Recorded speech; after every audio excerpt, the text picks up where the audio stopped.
Welcome, everyone, and calling the meeting to order. Can we have a roll call? Ms. Cotter? Here. Dr. Genovese, I don't see. Mr. Kapadia? Here. Dr. Lilliston? Here. Mr. Peters? Present. Dr. Resnick? Here.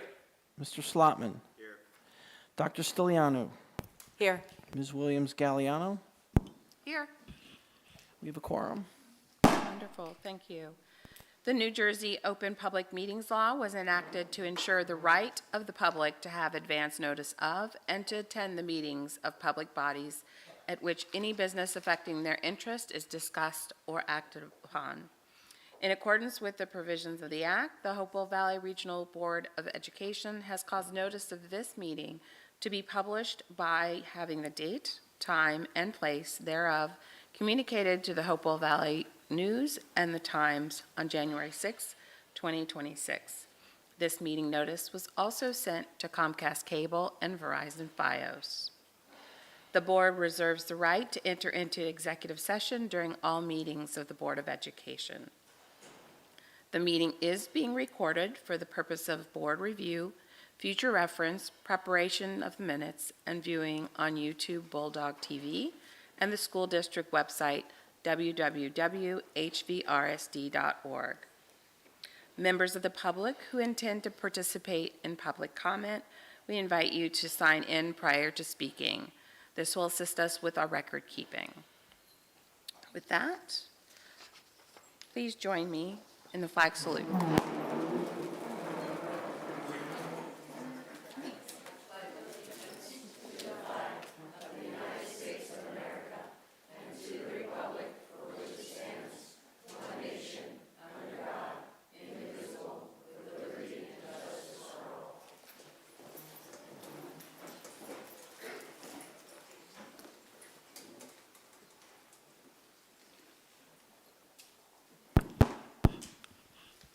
I would request a first and second to approve the minutes of December 15th, 2025 regular meeting. Second. All in favor? Aye. Any opposed or abstaining? Seeing none, the minutes are passed.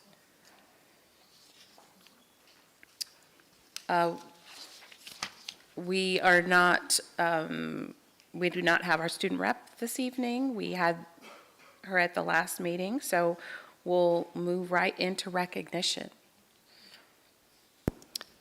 So I would like to invite Principal Riley up. I don't know if you all are aware, but January is Board Member Recognition Month. And we can go on to New Jersey school boards, and I can download something that's been reprinted and the governor signed, and everybody just prints it and gives it to you, and read it and bore everyone to tears. Or I can give you a proper thank you from our students. So Principal Riley, I'm going to pass it to you. Thank you so much for having me this evening. And on behalf of the HVASA, I'd like to thank each and every one of you for everything that you do to support us as administrators every day. We really do sincerely appreciate it. However, thanks from us, as Dr. Treese said, isn't really as significant as thanks from the people that you do the most for. And so we wanted to take a moment and have some of our students speak to you and thank you for everything that you do. Good evening, Dr. Treese and members of the HVRSD Board of Education. My name's Sammy Rice, and I'm the freshman class president. My name is Sparsh Troy, and I'm the sophomore class president. My name is Will Carter, and I'm the senior class president. My name is Edgar Alfaro, and I'm the president of the Student Council of HVCHS. As a part of all the students from the Hopewell Valley Regional School District, we'd like to thank you for your service as Board of Education members.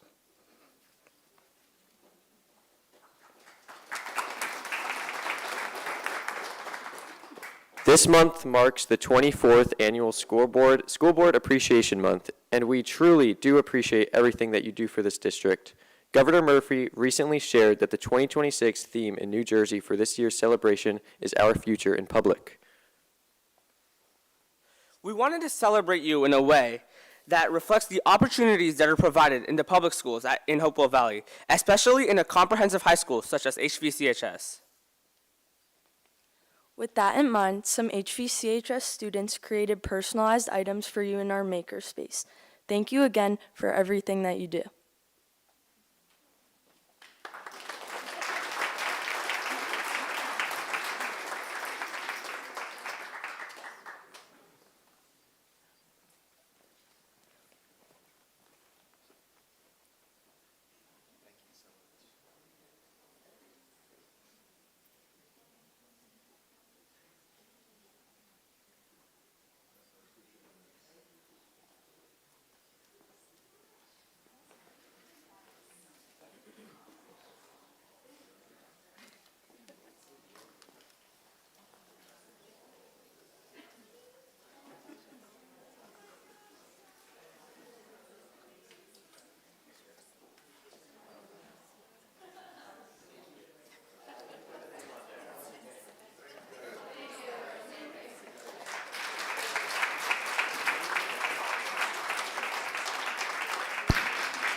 Thank you all so much. We were just commenting up here, all the little individual gifts that the students have gifted us over the years are proudly displayed in all of our homes. I was just watering my fern from last year from Baird Tavern. So Mine is dead. Don't give me plants. Don't give me plants. I tried to take care of it for her.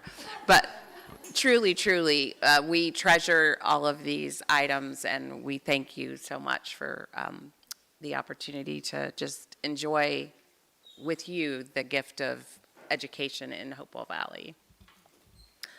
With that, our next. Say something? Absolutely. So in the spirit of all this, I'd like to thank my fellow board members and the administration, especially those of you who sit here with us every time. We don't always agree, but in my 3+ years, there's two things that we don't think ever openly discussed, but we've always tacitly agreed on. One is really keeping the best interests of the kids in mind, and two, sticking to and modeling appropriate civic discourse when we have those disagreements. And we have not had any fistfights, things thrown in the 3+ years, and that should be normal. But as I read about some of the stuff that's going on in some of the other school boards, even in New Jersey, I come to appreciate that apparently it's not normal. So I wanted to thank all of you for making the abnormal normal, our standard. Thank you, Alex. Anyone else? I did want to add, I also wanted to thank you all. Hopewell has historically had, since I've been here, and I've been here over 10 years now, I know that there has been in the past dysfunction, not since I've been here. You've been fortunate enough to have very well-functioning school boards. They don't rubber stamp things for this district. They challenge, they question, they ask us to really dig deep to make sure that we're giving, I got the bad one, doing the best for your children. Yeah, that's just. And they also volunteer a lot of their time. This is the most rigorous volunteer job I've ever seen in my life. They have multiple committee meetings. Most of them sit on multiple committees, as well as being liaisons in your schools. They have to do a lot of reading and studying to make sure they understand what's going on in the school district. So you all are a very committed bunch and knowledgeable. So I'm very happy to have you all here, and that you really do give us good feedback that we can use as we make decisions for the district on behalf of your children. So thank you for that. Thank you. Okay, moving on to an employee recognition. Oh, do you want to read? You don't have to read it, you can just accept it. Okay. So there is a resolution. So I need a first and second to approve the resolution. First. A second. All in favor? Any opposed or abstaining? Seeing none, we appreciate the resolution, and it is passed. Now I will pass the baton. So we're very fortunate to have a lot of celebrations. You notice all the folks in the room are not here for our budget discussion, I'm sure, and that's going to be very short tonight. But we're recognizing a number of our colleagues, our faculty, who go above and beyond the call of duty here to make sure that we're providing the best possible services for our families. The first person I'd like to bring back up is Principal Riley, to embarrass her again. But again, I didn't want to just read a short announcement about her being recognized as the New Jersey Visionary Principal of the Year. She's receiving that award.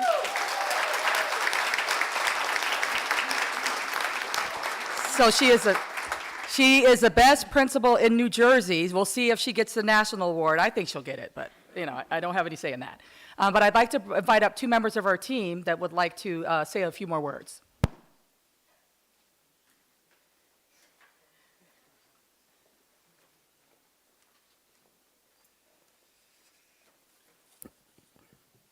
All right, you stole a little bit of my thunder, so I'll adjust though. But good evening, Dr. Treese, esteemed members of the Board of Education, and valued members of the Hopewell Valley community. My name is Anson Smith, and I am one of the proud vice principals at Hopewell Valley Central High School. I am here tonight to share with you the amazing news that out of a competitive pool of leaders from across the state, Hopewell Valley Central High School Principal, Ms. Trish Riley, has been named the 2026 New Jersey Visionary Principal of the Year. This prestigious statewide award recognizes outstanding principals who demonstrate exceptional leadership, innovation in education, and a deep commitment to their students and staff. This is a recognition of Ms. Riley's visionary leadership in transforming our high school into the high-achieving, inclusive, and collaborative school it is today. Since becoming principal in 2020, at the height of the COVID-19 pandemic, Ms. Riley has built a tight-knit community where every student and staff member feels valued and supported.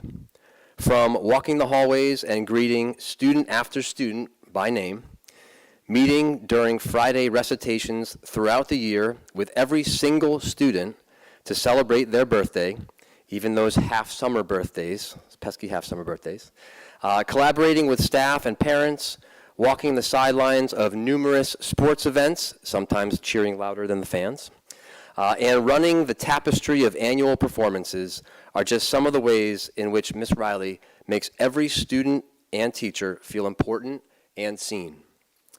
Ms. Riley is also a visionary instructional leader, building effective programs, fostering academic excellence, and preparing every student for the path ahead.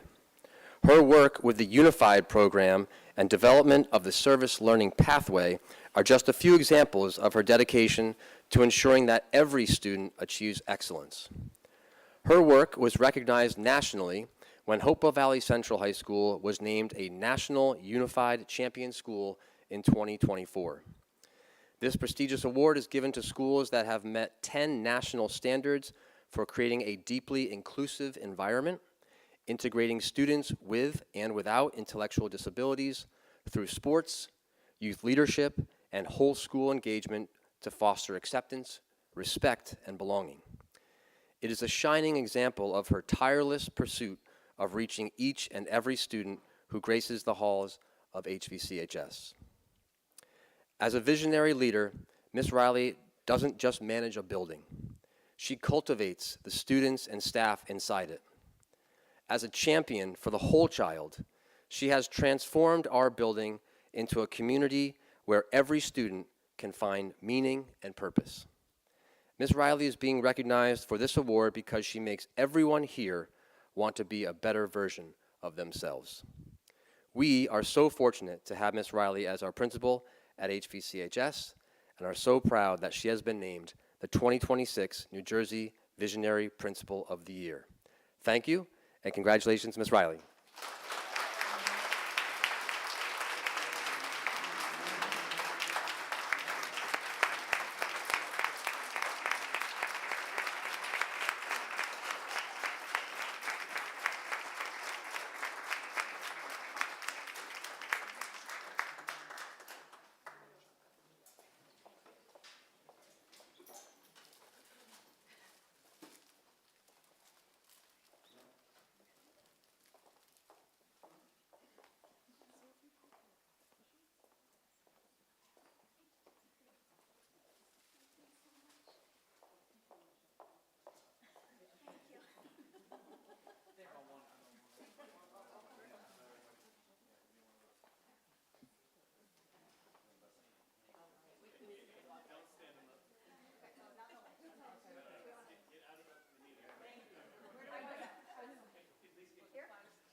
The next recognition is, I'd like to invite up Ms. Talea Owens, who is the Director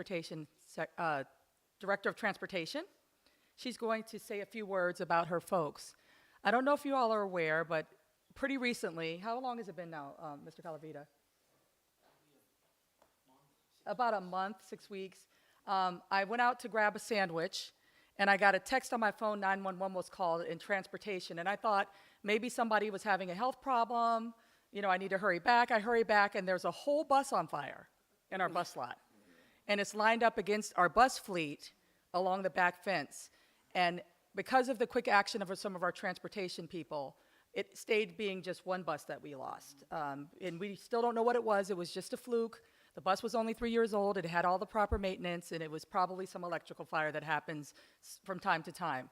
But if it wasn't for the quick reaction of our transportation folks, we might have lost more than just that one bus. So if you want to share any more about that, Ms. Owens? Well, Ms. Diana Kane, who was the initial person that received the phone call, she jumped right into action. Out of the door, letting everybody know that was around. If you can move a bus, move a bus. Let's clear this area out. She's here tonight with us. We have Miss Florence Hindeminder, who just started with Hopewell, and she asked no questions either, and she got those buses away. The initial call came from Miss Jakira Morris to Miss Diana, and Kayla Timmons, she then called the police. And Mr. Gonzalo, he was another one that helped move buses. And they're doing all this while I'm in DRTRS meeting, state meeting. And I'm like, oh, I gotta go and I gotta get out there. But I was so proud of the action that Miss Diana took on my behalf. So.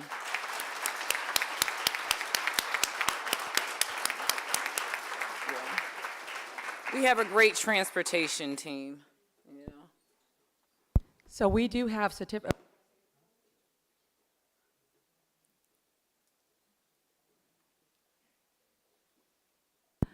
We have for each of your staff a certificate of heroism.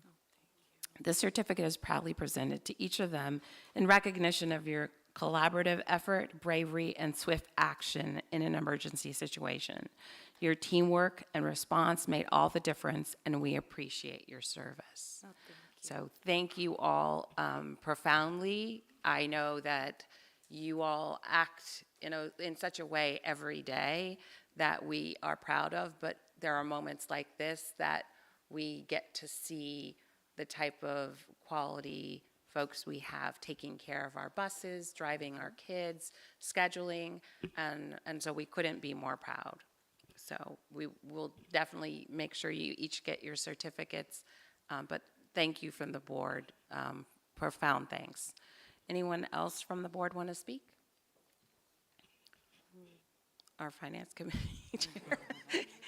Our finance committee chair appreciates deeply the moving of all the buses.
So the next thing on the agenda will be our reports, the president's report and the superintendent's report, but we want to keep the celebration rolling.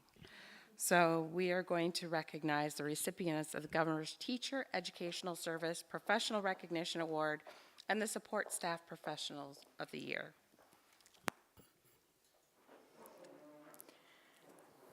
Good evening, Dr. Treese, President Williams-Galliano, members of the board, and distinguished colleagues. Tonight is one of the most meaningful celebrations of the year for our district and for the Board of Education. Through the Governor's Educator of the Year program, the state recognizes exceptional teachers and educational service professionals who make a profound difference in the lives of our students. This year's nominees were submitted by colleagues, parents, and students who witnessed firsthand the impact of their work. At each of our 6 schools, a selection committee made up of an administrator, staff members, and a parent representative carefully reviewed nominations using the following criteria: demonstration of exceptional instructional practices, an outstanding ability to inspire students of all backgrounds and abilities, earned respect and admiration from students, parents, and colleagues, and a proven commitment to fostering excellence in education through ongoing contributions to student achievement and a positive learning environment. So at this time, I'm going to invite up each of our building principals to introduce their school's honoree. We're going to begin with Bear Tavern, Mr. J. Billy.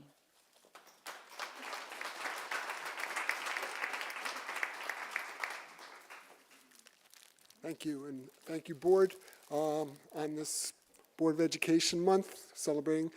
Today, we're here. I have a short one and a long one. I'm going to go with the short one. Today, Bear Tavern wants to celebrate Miss Shannon Murphy. Come on up. Shannon embodies everything that a Governor's Educator of the Year should be. As a special education teacher, she brings deep expertise in how children learn, paired with extraordinary patience, empathy, and calm, even in the most challenging moments. Her students know they are loved, supported, and believed in. Shannon intuitively balances when to guide, when to push, and when to step back so our students can discover their strengths. She teaches children to understand their individual needs and empowers them with tools, strategies, and confidence to persevere.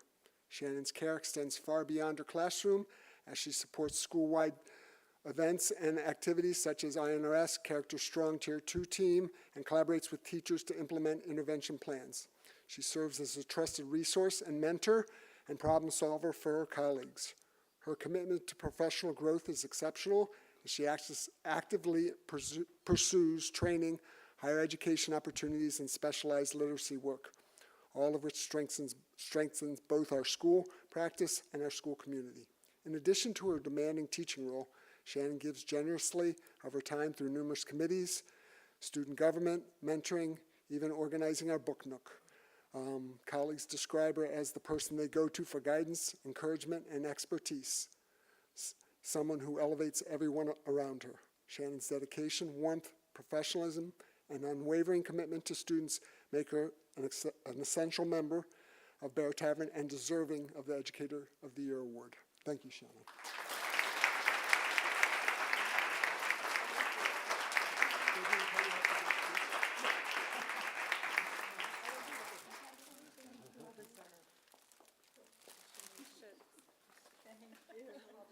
I told her she had to give a speech. I told her she had to give a speech.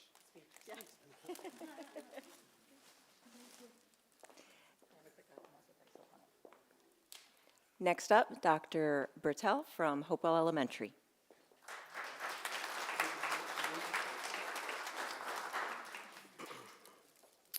Good evening, members of the Board of Education, Dr. Treese, and certainly congratulations to all the other recipients of the Educator and Support Professionals of the Year. I want to definitely give a quick shout out to Principal Riley. I had the pleasure, certainly, of working with Miss Riley since I think we both kind of started back in 15, 16. And I got to not only basically make a great friend, but also kind of see how much Miss Riley has grown. She's an excellent painter, by the way. If anybody ever asks, she's an excellent painter, all right? So don't let her fool you. All right, so this evening we're here not to speak about all those, but certainly I'm going to call up our Hopewell Elementary School's Educator of the Year, Miss Dana Pontani. Come on up, Dana.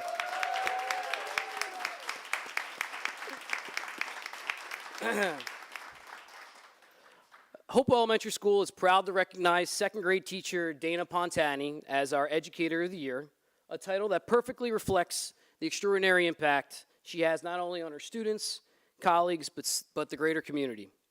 Dana embodies everything that an exceptional leader should: warmth, compassion, creativity, and an unwavering commitment to helping every child succeed. With a remarkable ability to meet the needs of all learners, she thoughtfully differentiates instruction so that every student feels supported, capable, and valued. Her unique integration of music into daily lessons transforms learning into an engaging and joyful experience, which is why her colleagues have challenged me moving forward in this recognition that I will do it in song. Here I go. No, I'm kidding, Dana. I wouldn't do that to you, all right?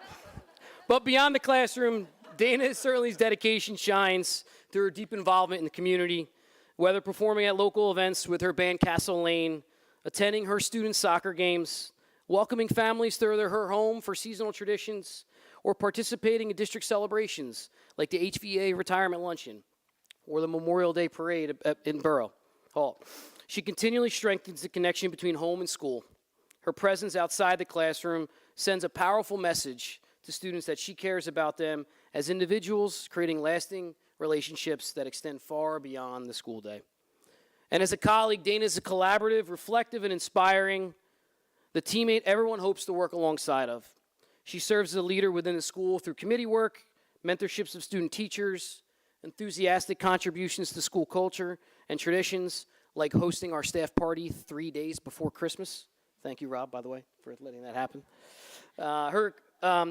Gathering our staff to perform at our faculty musicale, what was called a kazoo. Is that what we used? Yeah. A kazoo, all right. But again, her creativity, optimism, and willingness to share ideas uplift those around her, while her unwavering belief in every child's potential ensures that her classroom is a place of belonging, confidence, and growth.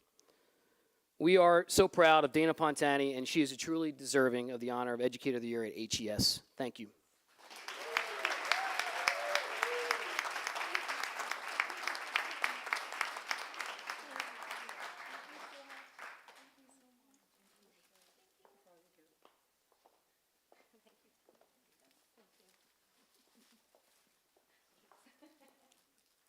Next up from Stony Brook, Ms. Nicole Jane Freddy.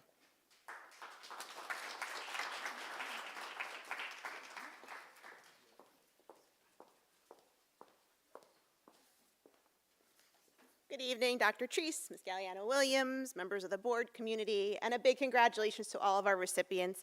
Mrs. Nutt, come on up here. She's our recipient for Stony Brook. It is my privilege to celebrate Mrs. Debbie Nutt. She has built an extraordinary career as an educator, distinguished by her dedication, versatility, and unwavering commitment to our students. Over the years, she has served as a kindergarten teacher, gifted and talented teacher, fifth grade teacher, and now an instructional support teacher. Since joining Hopewell Valley in 2002, when Stony Brook first opened its doors, she has been a steady, inspirational presence and a true pillar of our school community. Debbie is the embodiment of exceptional teaching and leadership. Her ability to connect with students, families, and colleagues is unmatched.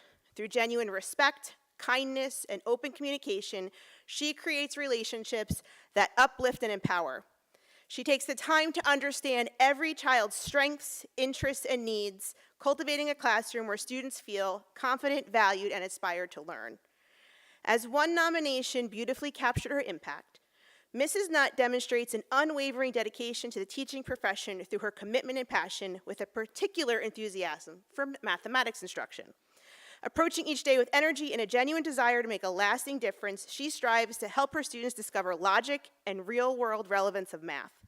As a dependable team player, Debbie consistently goes above and beyond to ensure the success of all, embodying a spirit of collaboration and shared responsibility. She upholds the higher standard of professionalism and collegiality, serving as a model of integrity and dedication within our school, and this is completely true. Whether she is working with some of our brightest students, our struggling students, she is there for every single one of them. Mrs. Nutt is not only an outstanding educator, but she is the cornerstone of Stony Brook. Her influence has reached beyond the classroom, strengthening our culture, supporting our staff, and enriching the lives of so many students, and we are fortunate to have her part of our family. Congratulations, Debbie.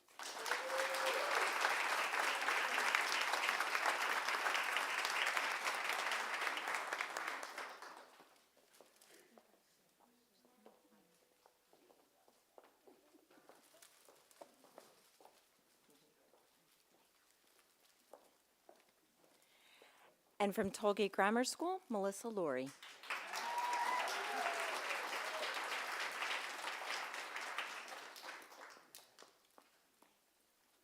A little shorter than Miss June Freddie. Good evening, members of the board, Dr. Treese. Tollgate is in the house. Miss Lee, come on down.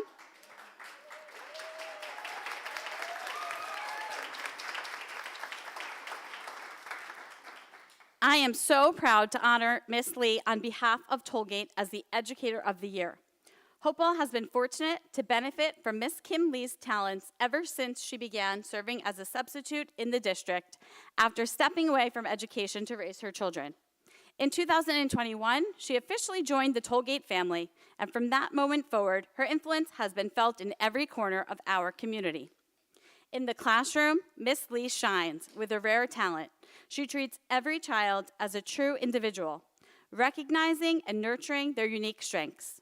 She strikes a beautiful balance between high academic expectations, joyful learning, maintaining a space where students feel safe, supported, and deeply engaged. With clear boundaries, purposeful routines, and her signature warmth, she creates a classroom community where children thrive both academically and socially. She thoughtfully builds in opportunities for students to practice social interaction, a reflection of her training and degree in counseling, which she uses daily with students, parents, and colleagues alike. Ms. Lee serves on the Science Leadership Team and the Curriculum Council, bringing forward-thinking ideas and a steady commitment to excellence.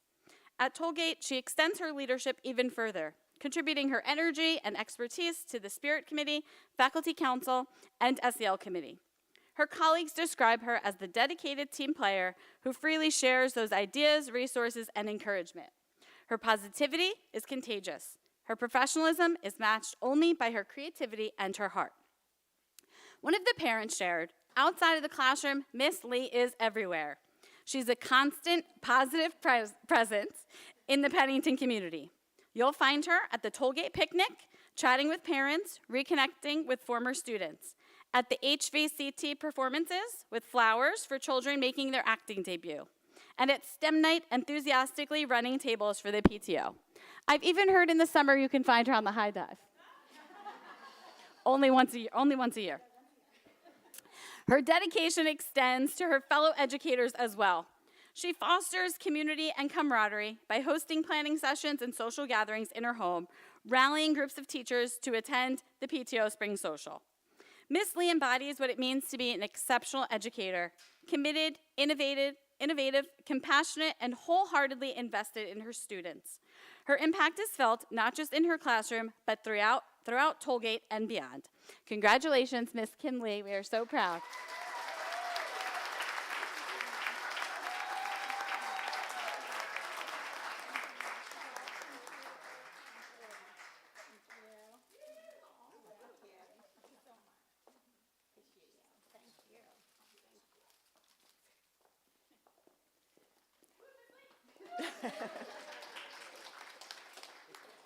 From Timberlane Middle School, we'll welcome up Mr. Chris Turnbull.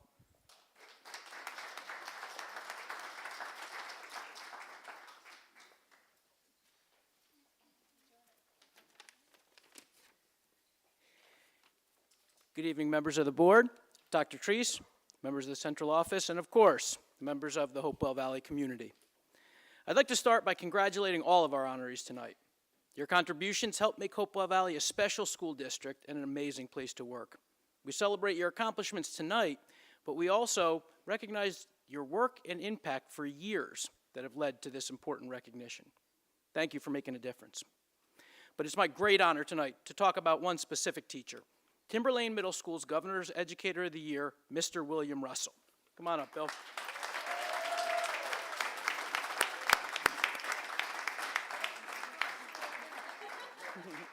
Now, Bill's been a dedicated educator at TMS for more than 20 years, and he's won the respect of his colleagues, his families, and of course his students. He gives everything that he has each day, teaching with energy, humor, and excitement. He shows steadfast commitment to excellence in his preparation and his willingness to evolve and adjust. Bill has embraced the tenets of the thinking classroom in his math class, which means that every single day, students are collaborating with classmates, wrestling with real-world applications, and of course, mathematical concepts, but they're encouraged to take risks, to share their ideas, and to support each other. In his classroom, you hear students talking and see children smiling every single day while learning high-level math and thinking skills. He connects students, and he impacts those around him. His influence goes well beyond the walls of Timberlane. We regularly welcome educators from neighboring districts to see what Bill has created and how he teaches math. Mr. Russell makes a huge difference during the school day and even after school, where here at HVCHS, he coaches golf and at Timberlane coaches basketball and consistently finds ways to encourage, motivate, and support his students. He's actively involved in activities throughout the school and can be counted on to volunteer regardless of the Spirit Day or special event, as well as being the mastermind behind the famous TMS lip dub tradition.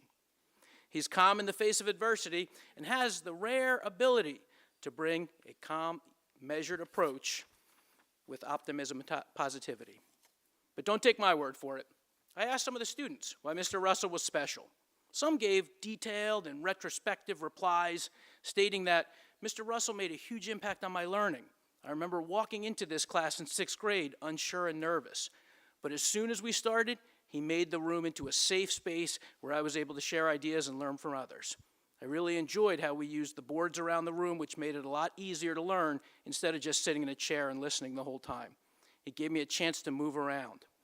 Another thing I really enjoyed about his way of teaching is that every day we walked in, we pulled a popsicle stick out of a cup, which determined where we sat. This helped me connect and work with others that I may not know as well. Therefore, I would say Mr. Russell has been one of the best math teachers throughout my years of education. Other students, though, were more direct and to the point, one stating, "He's funny and drinks a lot of Pepsi and is smart." Another simply pointing out that his bald head is the best. But one thing is clear, though. Mr. Russell goes the extra mile to make learning unforgettable and make students feel like they matter. Mr. Russell truly made 6th grade an amazing experience with his laughter and cheer that brought to every class, every day, made it easy to connect and talk to him. When I was going to 6th grade, math was by far my worst subject, and I never knew what I was doing. Mr. Russell, though, made it fun and active and helped my confidence in math. Ever since 6th grade, my math is now by far my best subject. Even being in 8th grade now, Mr. Russell still brings a smile to my face every day. The laughter we share in the hallway is truly amazing. The relationship that Mr. Russell and I have is unforgettable. He is well deserving of this award. So it's clear, Mr. Russell is a one-of-a-kind teacher who brings flexibility, consistency, and an infusion of energy and positivity every day. We're grateful for his contributions and proud to celebrate him as the Governor's Educator of the Year.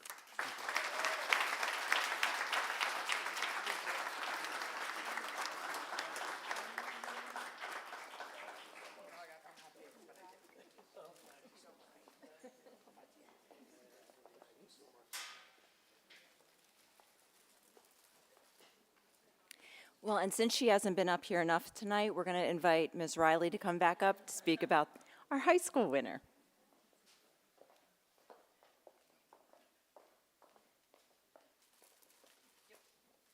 Good evening, and thank you for having me again. I think this may be it for tonight. I would like to introduce to you Mr. Paul Takis. Mr. Takis, come on up here. I'm going to need you to come all the way up here so you can be on camera, so they can see you as we're talking about you. All right. All right.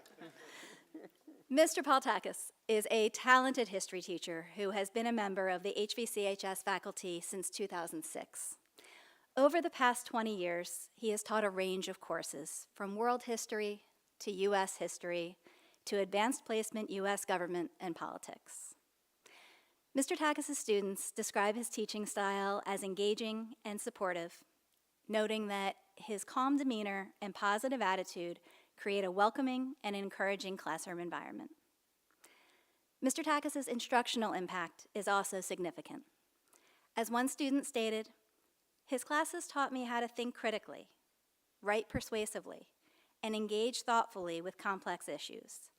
More importantly, he showed me what it means to approach learning and life with curiosity, integrity, and empathy. Beyond the classroom, Mr. Takis has had a broad impact on education in general. All of our teachers impact their students. Mr. Takis impacts every single one of his colleagues during his time as the HVEA president. He dedicated years of service working with every single staff member in this district.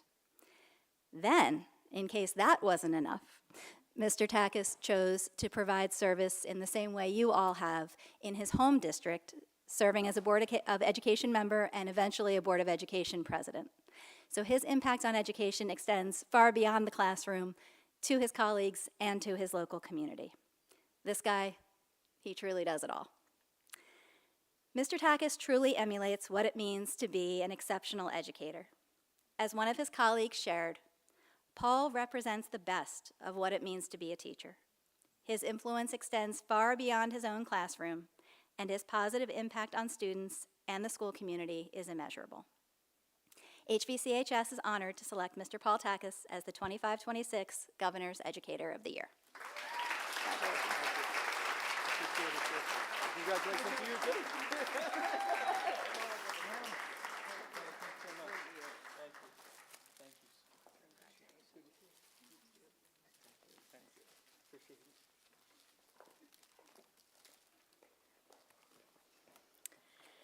So in addition, this evening, we are also proud to honor 3 exceptional support staff professionals from Hopewell Valley whose dedication and commitment make a meaningful impact across our district. Eligible nominees represented a wide range of roles, including paraprofessionals, secretaries, custodians, maintenance staff, bus drivers, van attendants, campus safety officers, and members of our technology department. A selection committee consisting of myself, Paulette DiNardo, our Director of Pupil Services, Talea Owens, Director of Transportation, and fellow support professionals carefully reviewed all nominations. The recipients that were selected were based on the following criteria: demonstrated dedication to their work, the ability to inspire others, and a clear and positive impact on the lives of the students, staff, and parents with which they work. I know she was very excited to come up the first time, so let's bring back Ms. Gianfredi to recognize her honoree.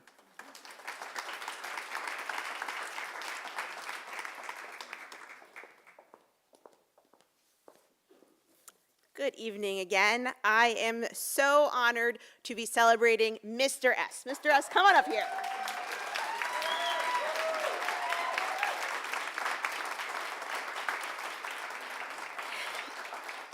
Mr. Mike Saracen joined Stony Brook in 2007 and has been an essential part of our school community ever since. Over the years, he has worked in a variety of special education classrooms, building strong connections with students, family, and staff. Lovingly known as Mr. S, he is the guy everyone calls in a crisis, but he's also the guy who's skipping down the hallway singing a song to help a student regulate. He's also the guy that will cook for the entire staff. He's also the guy that makes silly voices and songs just to make a child smile. He's also the guy that knows a student's favorite cereal to make sure that they're taken care of and ready for the day. But Mr. S's impact extends beyond the classroom. As you can see by his shirt, he supports many Stony Brook students through the YMCA's morning and aftercare programs. And for many students, he is a very meaningful part of how their school day begins, bringing a calm, caring smile to every interaction. As one staff member stated, Mike is kind, supportive, and an overall wonderful person. He works with our neediest students and helps them find successes, big and small, every day.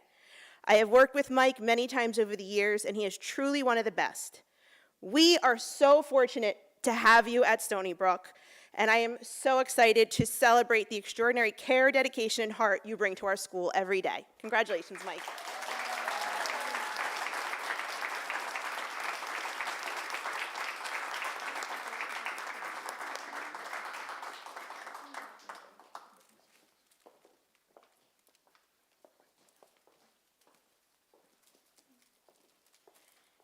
And to conclude our program, we're going to welcome back Ms. Melissa Laurie from Tollgate Grammar School.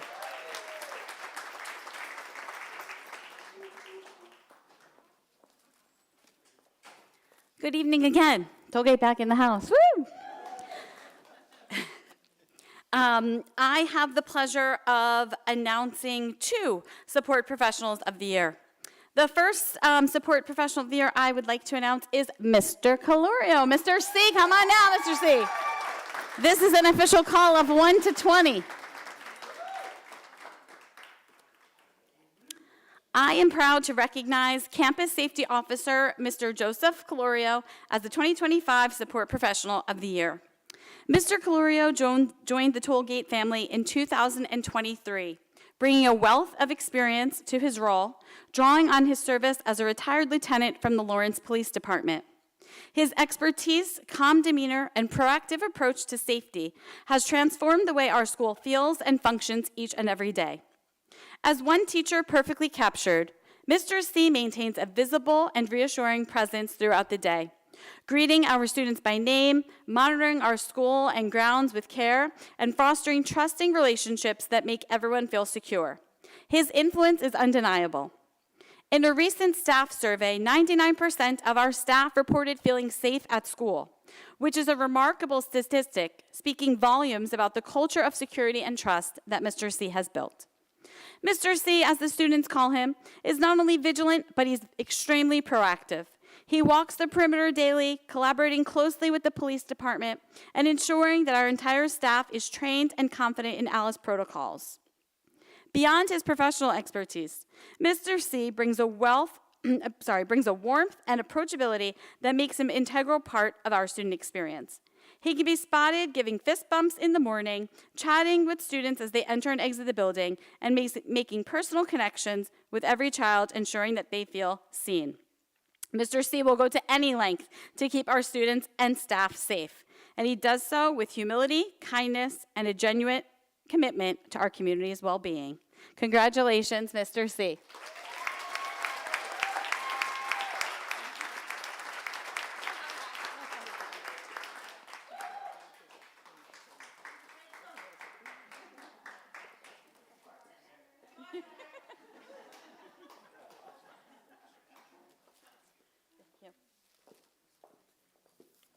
Last but certainly not least, I would like to call up Ms. Bernadette Furlong.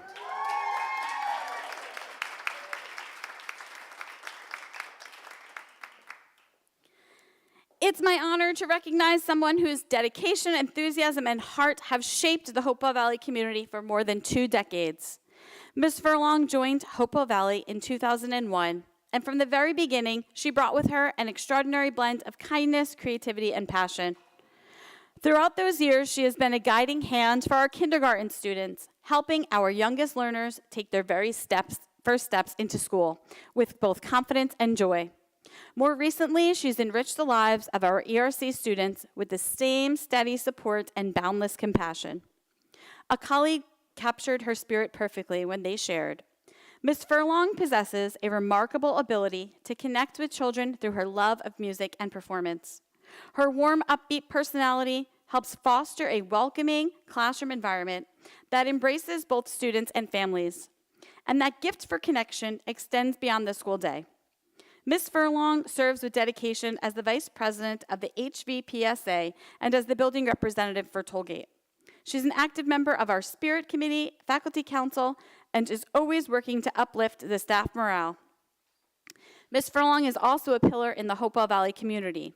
She is a co-founder and the musical director of the Hopewell Valley Community Theater, Children's Theater, an endeavor that has inspired performers young and old while cultivating a deep love of the arts throughout our community.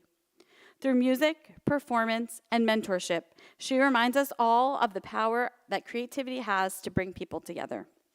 It's hard to imagine our district without her energy, leadership, and unwavering commitment to students and staff. She makes every space she enters more joyful and more welcoming. Bernadette, we thank you for more than 20 years of service. We are so proud that you are our Professional Support Person of the Year.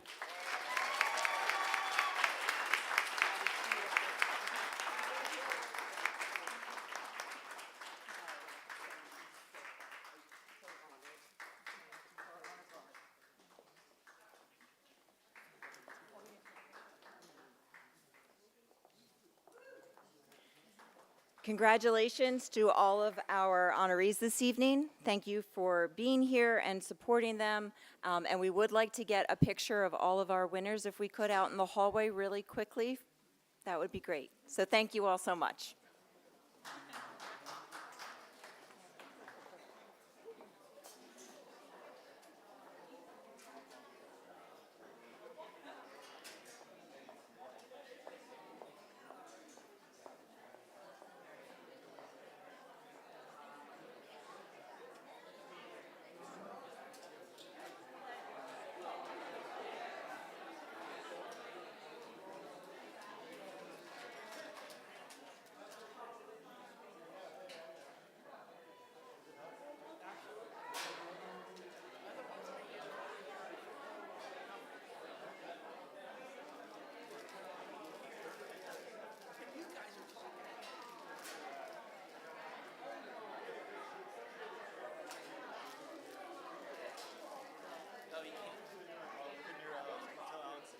Because he sits back.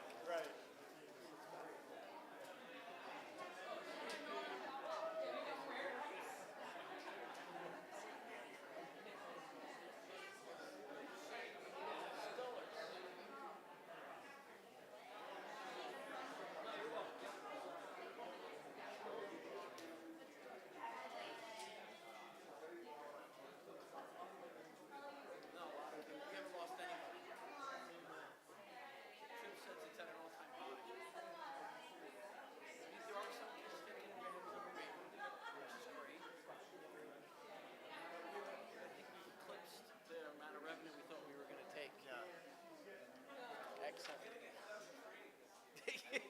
Oh shoot! You know what? I didn't do it till like December this last year. I think Mark was the last, right, Mark? Training. It's like the same 4 questions every year. Yeah. It is. It is. It literally can take 20 minutes. Yeah. Well, yeah. Well, you still have to click through it. I know. Yeah. If you read it,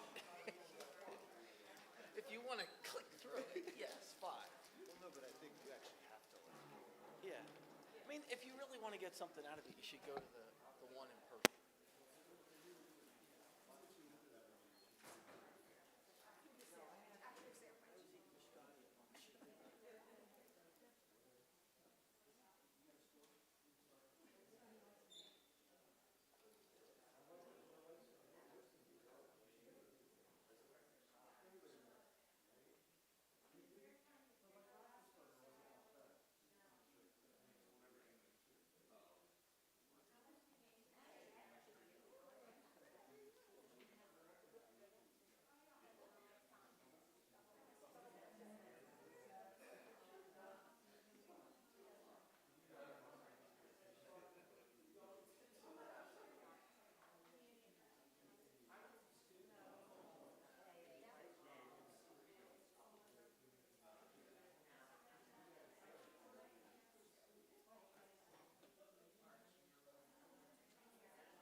Yeah.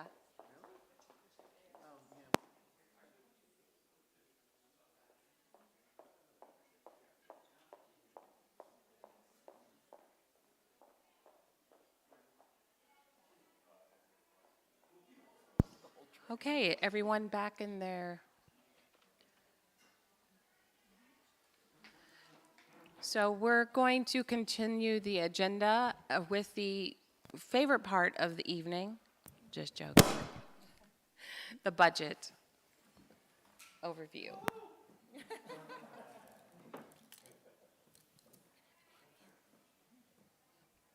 Oh. So tonight's conversation about the budget is going to be a preliminary discussion. We don't have any numbers yet. The board still has to do a lot of work in committees to discuss what they would like to see from us, our administrative team, as we really grapple with making sure that we maintain this mission statement. We saw some of our students today presenting. We know the wonderful work that we offer, the wonderful programs we offer our students as a result of being a comprehensive high school. We have lost some of the programs that we've had in the past due to attrition, but we jealously guard the amazing work that we do so that we truly prepare students for the world. This mission statement was created by this community. This is what you said that you wanted us to do for our students and to send them out and to prepare them to be global citizens. So that's what drives our decisions as we're deciding how to make budget every year. We've already started our budget talks in that we've had the bigger departments where we spend money, curriculum and instruction, special education, a general discussion about budget, finance and facility we constantly discuss, and we discuss rigorously during our campaign for our referendum. But we've been working on this since September. Now we are getting to the months where we're digging into the work of deciding how to strike our budget with some of the challenges that we face in the future. We won't know what our state is until the end of February, if we're lucky, and then we can truly make decisions. So right now, we're just looking at our general operating costs, what we expect in terms of increases in some of the areas where the district has some of our major spending, and then deciding what we're going to do to make sure that we send a responsible and balanced budget to you here by the end of April. These are the priorities that we look at every year. We already talked about our mission statement, me trying to maintain with my team as much as possible the existing programs and services that we have, knowing that we always can't keep everything because of the rising cost. But we want to make sure that we maintain the integrity of the experiences that students have had here over the years and what makes Hopewell the place that it is. We continue to review our curriculum and make sure we're in alignment with state requirements. Unfortunately, they don't always give us the time we would like to revise curriculum, and often mandates that are passed and bills that are passed require us to make those changes quickly in the upcoming school year. So we try to balance that as much as possible, and hopefully we're able to hold on to the pieces of our curriculum that align with those new expectations by the state, as well as making sure that we're up to date with aligning with the NJSLA, the New Jersey Learning Standards. We also have to meet the contractual and benefit obligations of the faculty and the staff that we employ. We evaluate our programs to decide where we need to change budget as a result of a new enrollment, the students that are coming in and what their needs are, and the new housings as a result that we see coming to the community. And then finally, we prepare and develop a budget accordingly, knowing that the future is kind of uncertain and trying to be as transparent as possible with the community so that you know the discussions that we're having, even if there are some of those discussions we're having in committees. So these are our enrollment numbers now. We are seeing ourselves on an increase over the years. You can see now that we have been at times, we've had more students enrolled in the district than we've had now. Unfortunately, fortunately, we do things differently than we maybe did in 2010. We are following best practices. We know that students need to be educated in a way that's different from the way that they may have been educated when we were kids, when some of our older students graduated. We have brought some of our students back that have special needs that we used to send out of district because we know that the least restricted environment is in your own neighborhood, in your own neighborhood schools as much as possible. And we know that some students need out-of-district placements because of their particular needs. So though we may have less students than we had in 2010, the way we use our building and the way we provide instruction has evolved over the years. We continue to look at our growth. We do expect more students to be coming as we continue to fill the houses in the new developments over in the township, and as the boroughs, Hopewell Borough and Pennington Borough, look at expanding their housing, available housing in their areas as well.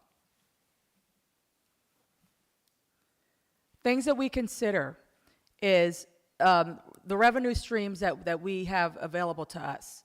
I'm going to have you tag team with me a little bit on this, Bob. But also, there's the 2% levy in that schools can't go over 2% unless we need to have enrollment waivers because of our growth is happening at a quicker rate than is to be expected.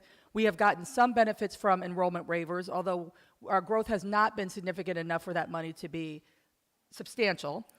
Health benefit waivers are available to school districts to use with the rising cost of health care when that becomes untenable, and we've availed ourselves of those in the past because of the skyrocketing health costs that we've had, which Bob will share. We have the state aid that we get from the state and other local generated revenues like tuition. We don't tuition a lot of students in, but we do for special education. Some programs we offer that other districts don't, and they ask to tuition a student into our programs, as well as our choice program for performing arts here at the high school. We have facilities rentals, which are modest, but they do provide some revenue. We do have now our athletic and curricular fees for enrichments for our students that parents help to support. And we have transportation fees for those parents that have courtesy busing, those parents that don't have access to busing otherwise, but they would like to have their students ride the bus, so they pay a fee for that. And then we use our surplus. That's what that is when Mr. Calavita at the end of every, usually the winter, early spring, looks at our budget very closely, and those monies that have not been spent, he claws them back, like those supplies and things like that, because he's like, if you haven't spent it yet, you must not need it. And then he rolls that back into the surplus so that we have money for next year. We don't like to budget using that money because you don't know if you're going to have extra money or not. Is there anything that I left off that you'd like to touch upon, Mr. Calavita? No, I think I got the bad one too tonight. Yes. I think you hit a lot of the high points. The big question I was talking earlier with. I didn't touch it. Yeah, these are new. Jeff. Mm-hmm. Yeah. I don't think it's mine. Yeah.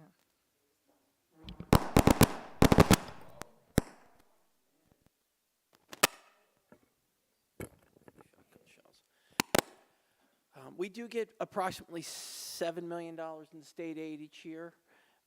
And with a new governor coming on board, typically the state aid announcement is delayed. Usually it's the last week in February when there's a new governor in tow. It's usually delayed until at least the first week in March, which really compresses the situation from the calendar. We only have till March 16th to strike a budget, so you're somewhere in the area of 2 weeks to 10 days to make a decision based upon what state aid you get. Now, state aid is not a huge part of our budget, but it is a good portion. $7 million is nothing to sneeze at. So we will have to make final decisions after we get those state aid numbers. So I'm going to let you take this next slide as well, talking about some of the expenditures and some of the expected areas of inflation that we're going to see in all these areas. Sure. So we still are seeing quite a bit of inflation in our expenditures. Energy is one that we have seen some relief in, believe it or not. As you all have seen, the fuel costs that you're paying at the pump right now have dropped to somewhere in the area, depending on where you're going, in the $2.50 to $2.65 range in New Jersey anyway. And we actually do better than that, believe it or not, because we're with the township, and they bid out gasoline on a bulk basis. So we actually do better than what you're seeing at the pumps now. So we're seeing some relief there. We just re-upped our bid for natural gas and electricity through the Ed Services Commission of New Jersey bid. So we're pretty stable with that. We're not seeing great fluctuations because we've locked in a good price with that. Again, a big driver to our budget. Health benefits, on the other hand, while we're still running significantly better than the state health benefits plan, health benefit costs nationwide are spiraling out of control. If you've seen any of the reports coming out of Trenton, the state health benefit program is increasing at a rate of 30% for medical benefits and 54% for prescription. Okay? And that was mentioned at a previous board meeting. We really can't do anything about that right now. There's nothing we can negotiate. The state has imposed what's called Chapter 44, which mandates a minimum coverage that you must offer all employees. The issue is the minimum coverage that they're being offered is Cadillac coverage. So that's kind of locked in. We're looking somewhere in the area of 20% on medical and 30+% on prescription right now. The benefit for us is that we don't pay premiums. We only pay the claims. So if we start to see better claims coming in from our folks, we could be in a better position going forward. So it's not a good situation, but it's a better situation than we would be if we were a full premium district. I have a question, Bob. Yeah. So as we're moving into this being the first year that we have government and community relations, something that we've talked a lot about is being more proactive in advocating in Trenton for specific legislation. Do you know of any bills that are moving through the state capitol right now that would address something in this regard and make things a little bit better? And if there isn't, are there any actions or ideas that we can start to discuss with some of our legislators that could address this? Because, I mean, I've been on the board this is my 3rd year, and I feel like every time we do a budget discussion, it's the same conversation, and the price just keeps going up. Yeah, I mean, this particular legislation sunsets in 2027. I haven't heard anything as far as real legislation that's going to help alleviate it. I know that there's been talk at the state, and I think some state workers agreed to a shift, a reduction of their benefit levels.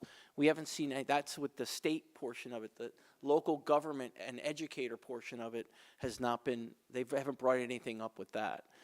The only thing that could help us is if they modify the plan design. There's been talk that they were doing that, but I haven't heard anything substantial about a formal or an aggressive effort to change plan design. That would help. Formularies is another thing with prescription. Are they going to take, there's some high-priced drugs out there, I mean, you see them on TV, that are covered, and in a lot of private plans they're not, but in the state plan they are. There's been talk about trying to do something regarding lowering the cost of those drugs. So that's what we're hearing, but nothing substantial from any legislators. As you know, Dr. Tree said before, as one of our goals, we're here to educate students, right? So our curriculum instruction budget is very important.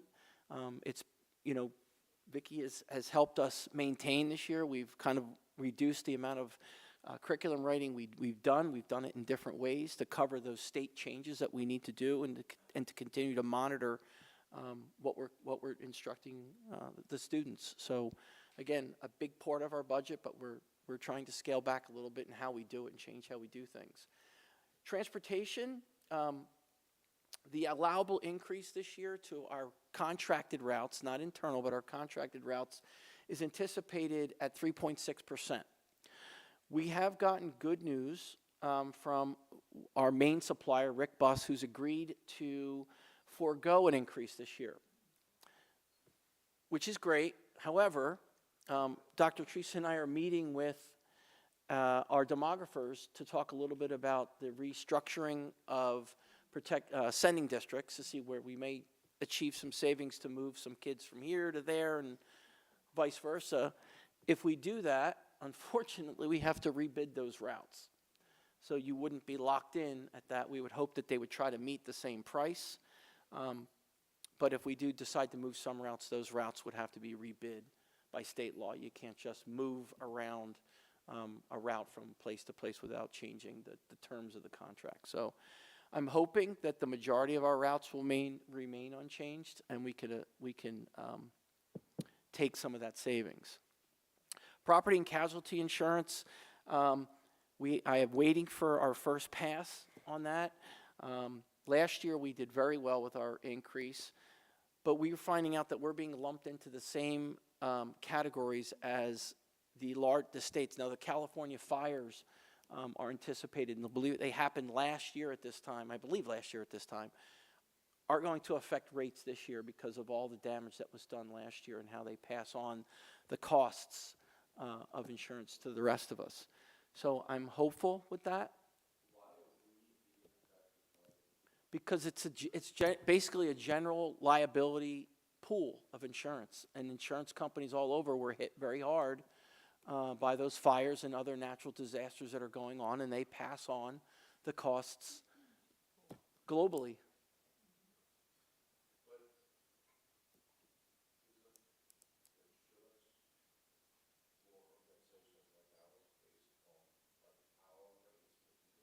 I mean, we have our own, just like medical insurance coverage. You know, the cost of delivering medical services has gone up.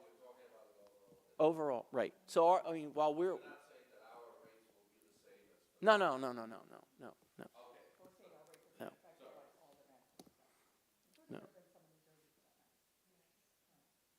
So, again, facility and maintenance costs, I'm hoping that due to the referendum passing, that the general repairs that we've had to do over the last several years, a lot of that will go away with newer equipment. But we do still have some things that didn't quite make it on the referendum that may need attention. But I'm hoping that that part of the budget will be able to be held in check for a while. Special education is, again, a big driver in our budget. Paulette has done a great job in keeping students in-house when she can, and we've actually, last year, what do we have, 51 placements, and we're down to 49. So we're starting to try to trend in the right direction with out-of-district placements and maintaining better programs for less cost in-house. But it's a wild card. Paulette could get 6 more people coming in the next 2 weeks that we just don't have a way of knowing at this point. Again, but something to keep a track of. Staffing, as we continue to see growth of students, we've done, I think, a great job in minimizing increasing staff at this point. We've tried to manage with what we have, much to the consternation of some of our principals who would like some additional staff, but we're trying to make do right now until we can see some relief, and maybe we will see some relief this year. But staffing is always, again, a question, especially with specialized programs where you may need additional paraprofessionals and even additional extension type teachers, not regular classroom, but where teachers that need to fill in other places. Technology, as we've talked about before, it's in everything we do now. It's in fire alarms, it's in computers, it's in, basically everything we do has some kind of wireless function to it that we need to connect into our network, and our infrastructure is getting old. We're looking at getting to the next round of Chromebook replacements and teacher laptop replacements. We'll be doing a fairly large lease purchase. We have a lease purchase rolling off our budget, and we're going to probably replace it with a new lease purchase to cover a technology refresh. Bob, just so you know, there's a severe shortage of memory in the industry. The earlier, and that's also, that's driving the costs of all computing equipment up. Memory has gone up about 55% in the last 3 months. B, it's getting, the lead times are going to be significant. So if you are going to do a refresh, right, the sooner you can get those orders in, the better off. It's actually in process right now. Our director of technology, spoke to him last week, and he's already looking to see what the budget will hold.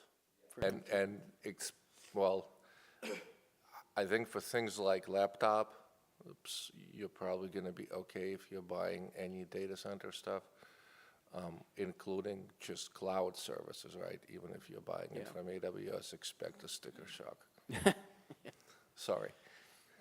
And lastly, it's the anticipated growth in the valley. While it hasn't impacted us catastrophically at this point, we have probably added 7 bus routes since the middle of last year, this time last year to now, probably 7 bus routes. Paraprofessionals, probably more than teaching staff members, but we have added back a few teaching staff members. But the rest of that growth is coming, and it's coming very quickly. Okay, and then we're on to our next steps. So next steps, again, this was just a preliminary overview of what you can expect over the next months. The board needs to find time to have a retreat to really dig into what we value, what we need to hold on to, where we are just rolling over our budget from last year, and where the shortfall will be, because there will be a shortfall, and deciding what we need to do to address that in a way that honors what this district has done for so many years.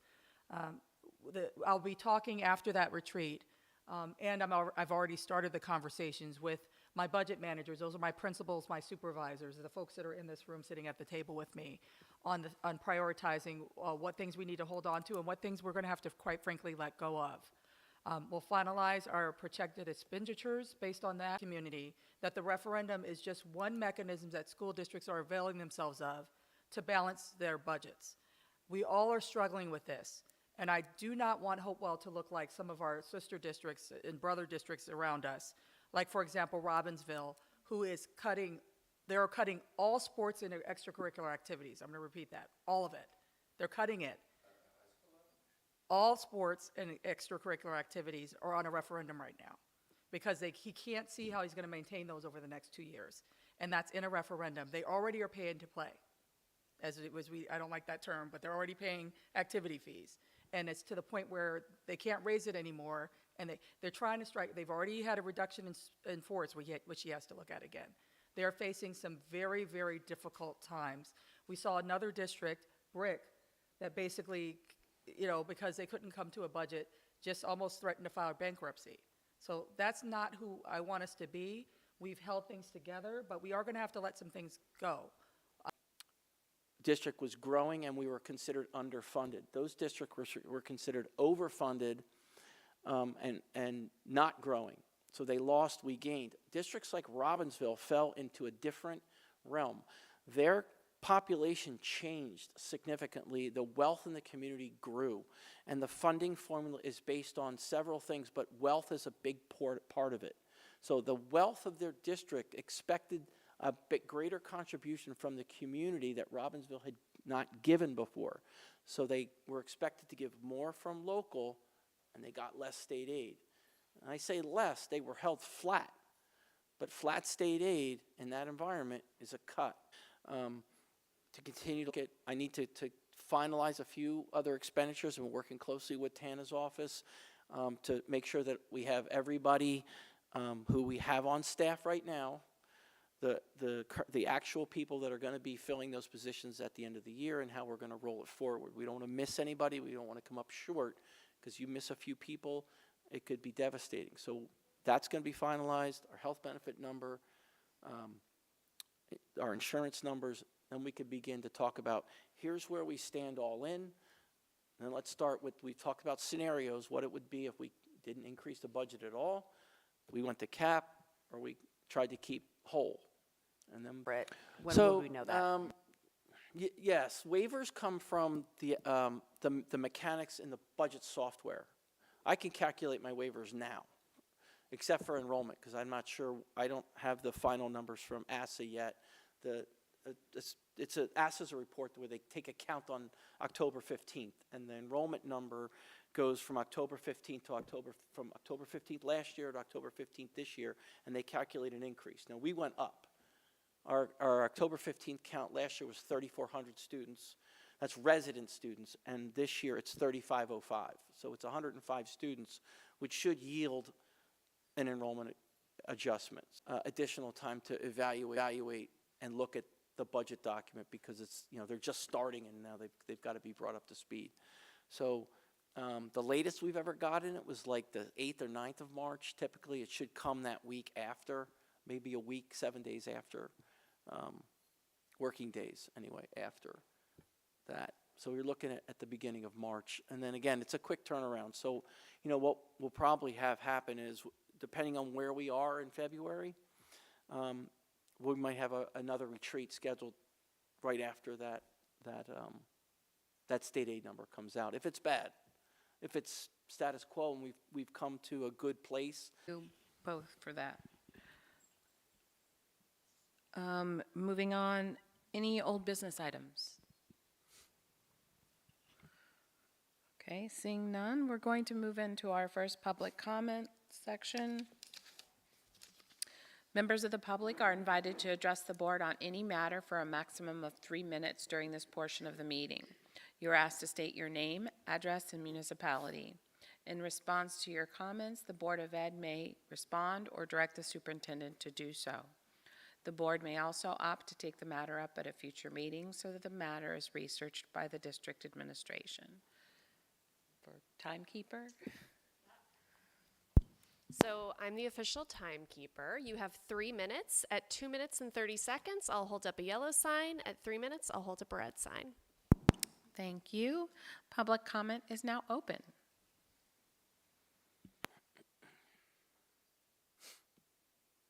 I believe through committee, since many of you all have not met. So I'll just read them out and you can let me know if you're passing, just in case there's something I'm missing. So first, finance.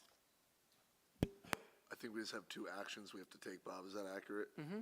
We just move them both and we'll talk about them. Let's just move them both through and I need a first and a second to do that. Motion. Do you need a roll call or no? No, we're going to talk about it.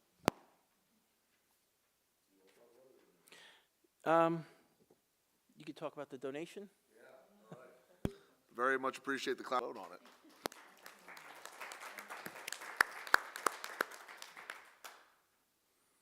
Okay, and the second item was a point of information that the Finance Committee raised when looking at the agenda. There is a professional services contract up for approval. This is the architect fees for the entirety of the referendum. It is a sizable number of $4.7 million, which represents essentially 6.93% of the total construction cost. There's also a $25,000 credit back for the work that they did pre-referendum to prepare that goes against the base. But this is essentially to do all the architecture and engineering related to all the projects in the referendum. It is not an annual contract. It is for the term of the referendum. And as Pam had asked me afterwards, is that the final number? It should pick up additional costs towards additional construction manager fees, which we will try to offset. And we're not there yet, but we typically try to offset that by back charging the contractor for delays, things like that. So hopefully this is going to be it, but there's a potential down the road that there could be additional fees if things change. And Bob, can I just add something? You may have said this, but just so it's clear for folks, these costs, these dollars were included in the referendum package. In supporting us through 2 referenda, but that's a large number. And I'm kind of looking for information on how they arrived at it, and or some kind of a baseline reference comparison with what the typical, right? I don't know what the typical numbers are, but it's a substantial number. It's compared to other of my colleagues who are going through referenda. It's in the general area of the ballpark. It's projects range from, and it's not all the same percentage. Some projects are at 6.5%, some are 6.25. The more complex the project, the higher the cost. I think the highest number on here is 7.5% of the total amount, of the total construction cost of that. So it seems like we're closer to the higher end. Why are we? Well, they vary. So you've got, it depends on the type of projects you have. Rehabilitation projects are typically more expensive than new construction. When you have to dig into walls and dig. We have a lot of new construction. No, new construction's cheaper. Right, but we have, I mean, we're building 2 new additions. Right, but the majority of the referendum is rehabilitation. Oh, okay. And mechanical, you know, the mechanical and HVAC type projects are among the more expensive. Just because of the work that has to be done to backfit into, you know, existing systems. And I imagine material costs right now are running really high. I mean, the nation has 4 million homes that's in shortage, so I'm actually kind of pleased at the development that's happening in Hopewell to support home ownership. But in regards to what you're talking about, how many bids were put forth for the November? No, this is just the architect. No, that's what I'm saying. Like, was it bid out? They're an architect of record, so we Okay. kept them on, we chose them when we started to go out Mm-hmm. a few years back. Oh, okay. So a few years back. So when we so sourced when you're this. designing, we didn't do a formal bid for Okay. this particular job. They were on. They were on already. They were on. So they know our going- buildings. They know our buildings. Okay. That's great. Also, are there just not that many people to bid out this project? That also happens? Again, you're working with an architect who knows the aging of the buildings. Your architects are considered as professional service, so you're working with an architect that professional services are one of those things that don't need to be bid. They need to be, you use a deliberative process when you go through it. So we talk amongst the BAs, what did you get for this? Who did you get for that? What do you think of them? You know, are they worth talking to? They all fall in the same general pattern of cost.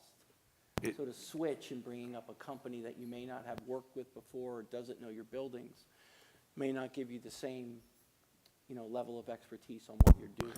Right. Absolutely. I was just curious about the process, having done a number of building projects myself. So I just wanted to know if there were, like sometimes there aren't actually more than 1 or 2 people to consider, but it's extremely valuable if they know our HVAC.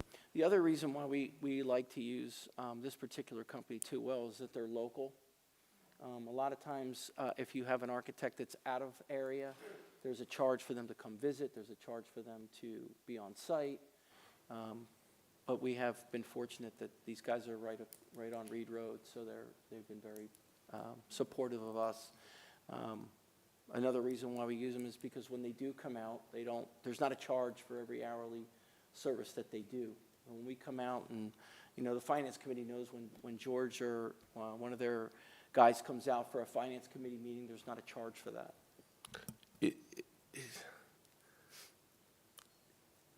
What would be the implication if we delayed the approval by 1 meeting cycle so that we could have them come to the committee and kind of give us a bit more of a breakdown on what the costs are? I'm not suggesting that we go out to bid, because I do agree that this is a firm that knows the referendum well, but I'd like to understand what these costs are. I'd like to understand if, I don't know if there's an ability for the district to negotiate the costs, because again, I have a bit of a sticker shock. We can have them come to committee and talk to you, and you can work through that with them, but we've signed a contract with this firm, and they're moving forward with the contract for the build. So are you asking like to not approve this? So if we delay the approval to the February meeting, is that going to delay other things for us? Well, they've started to work.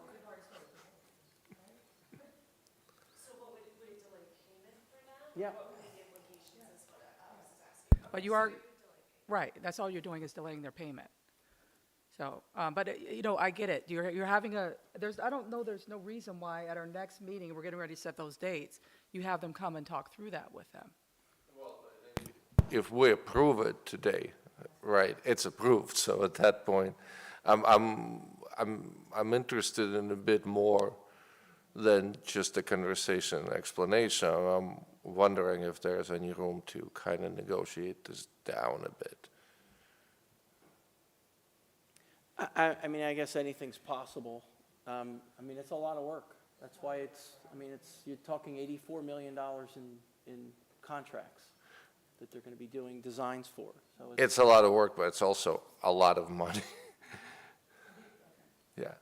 I also just want to reference on their website, there's a lot of information about their other projects. So, I mean, I just was not aware of this company. So I think that if just a Do little they bit of have education. information on what they're Yeah, charging? what they're charging? I Probably haven't not. dug. It's only been a very short amount of time. Right, for me to probably research not. online.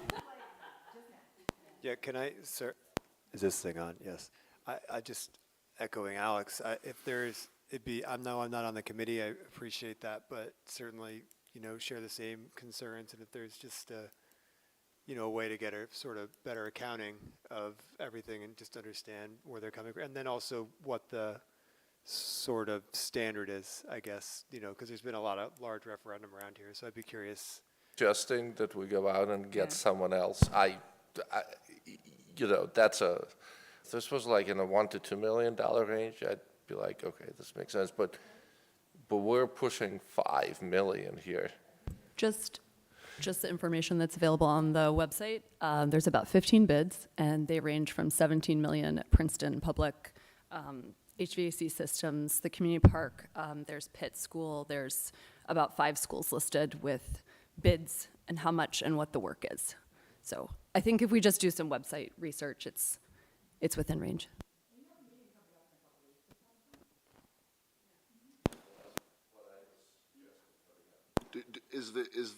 Do you want to avoid passing this because you want to have the meeting first? Like, just Yes. Okay.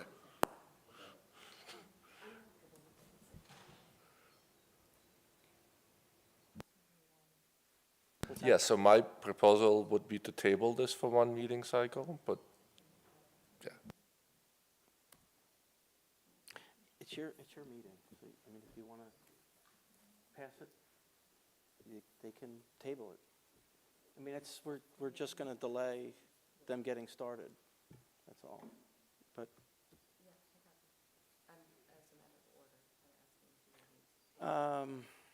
since we moved them both at the same time, We could do a motion to sever the two.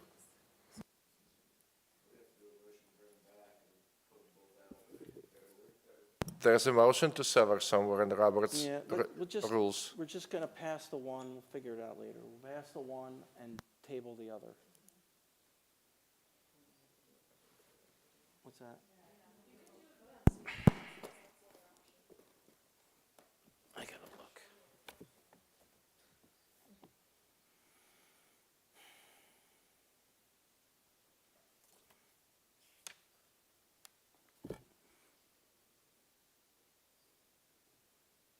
All right, so we need a motion to rescind the previous motion.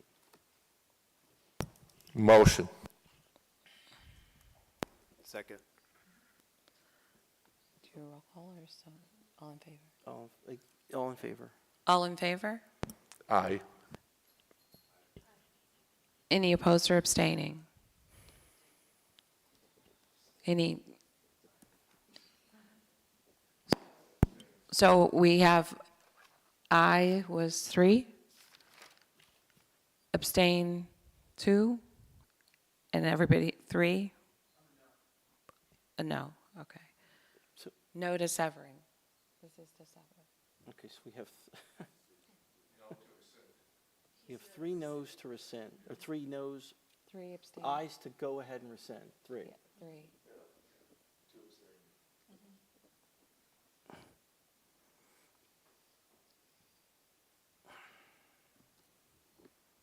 So it's, I don't know what the hell. I don't know what the vote count is for it. We haven't done a rescinding ever. well, we'd have to have a majority to rescind, You need a majority. so we don't have that, We don't have a majority, abstains don't count. right? Okay. So we're going to vote. We're not severing it, but we're voting to pass. We're either going to vote to pass both at the same time or vote not to pass both at the same time. Right. Yeah.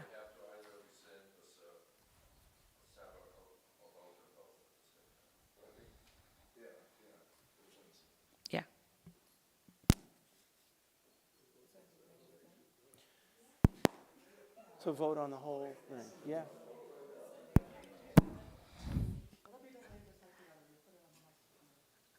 Okay, so now we did not pass rescinding, so we are now voting for both two of the items to pass. All in favor of both passing? You need a roll call? Roll call. Can I just ask a quick question? With the gentleman who has put forth this donation, we would just put it on the next board agenda? Is that how we would address it? Because I don't want to say, like, it's like, no, we're not accepting that.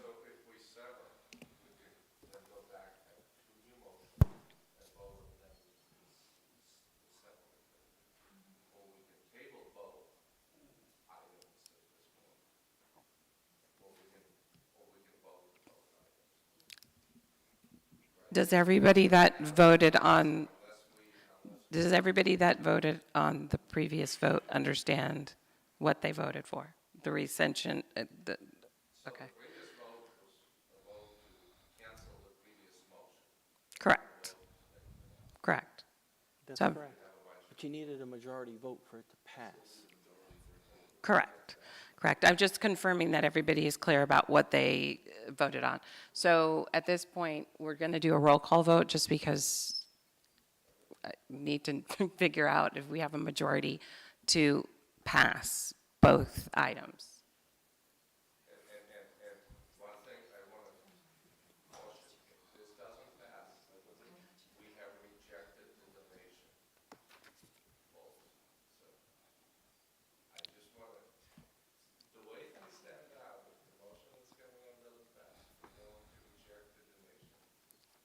Understand? Roll call, Bob. Can I just make a comment? I'm just thinking about governance right now. If we're gonna pull this back because people have an interest in pulling it back for both, can I maybe implore the rest of the board to just pull it back so we can do a vote on each versus not abstaining or anything to that effect?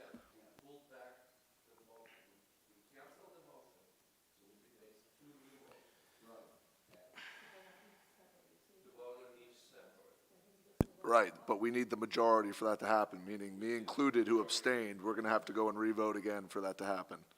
Two people need to switch their votes. Okay. If we don't do that.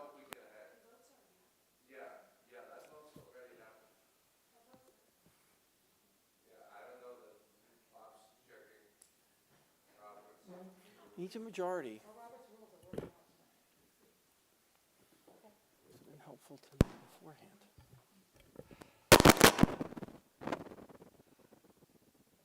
You could potentially put it back on old business or new business.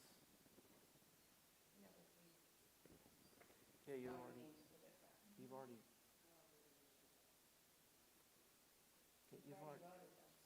Yep.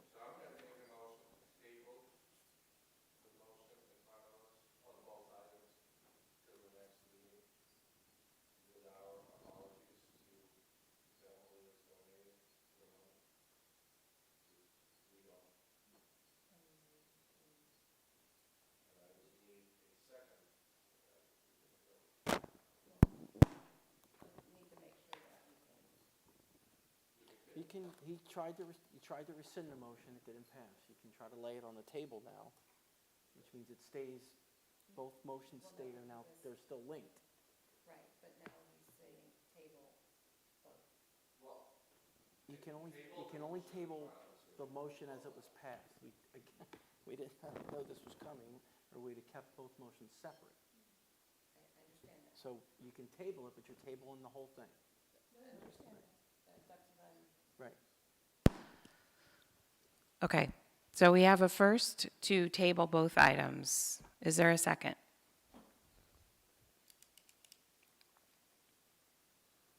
Okay, so roll call vote on both items. We didn't have no second on the table.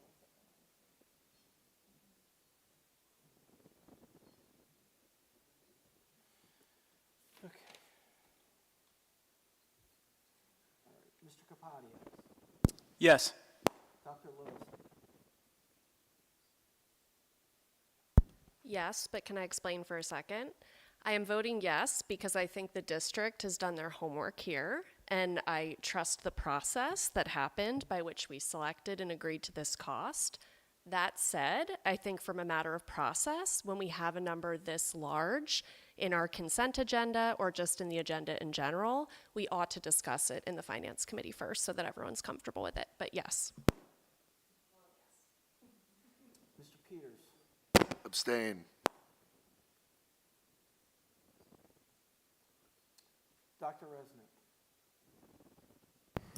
Abstain, with my apologies to the family that's making a very generous donation. Mr. Slotman? Abstain. Dr. Stiliano? I'm going to say pass, and I'm going to echo Dr. Lilliston. I think, in addition, I think when we have a number this large, being able to be transparent with the community about the process that has happened behind the scenes is important. And so I look forward to doing that as we kind of continue through these projects. Ms. Cotter? Pass, yes. Ms. Williams-Galliano? Yes. We have enough. We need a majority vote. No, it fails. I have 4. Oh, I thought you passed. You vote yes. Okay.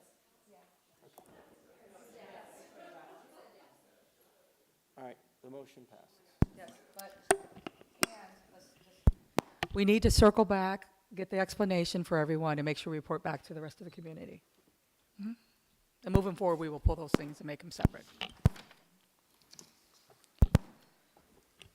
Everybody, Robert's rules ready?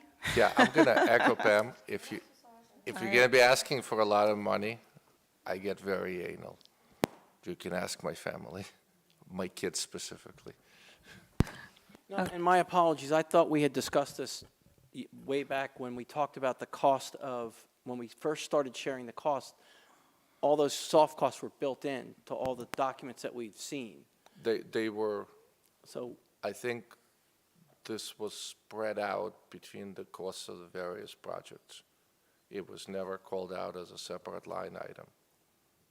At least not that I I've thought seen. the- I may have missed it, in which case I apologize, but what I saw is the various project costs, and we've spent a lot of time on those, but I didn't see a cost of, $4.7 million for architects services. And moving forward, as we're going over the agenda, if Pam and I see something, we can check in as well. So I think understood, the feedback's understood. Okay. So moving on, we're going to move to personnel. All right, thank you. Mine should be quite quick now.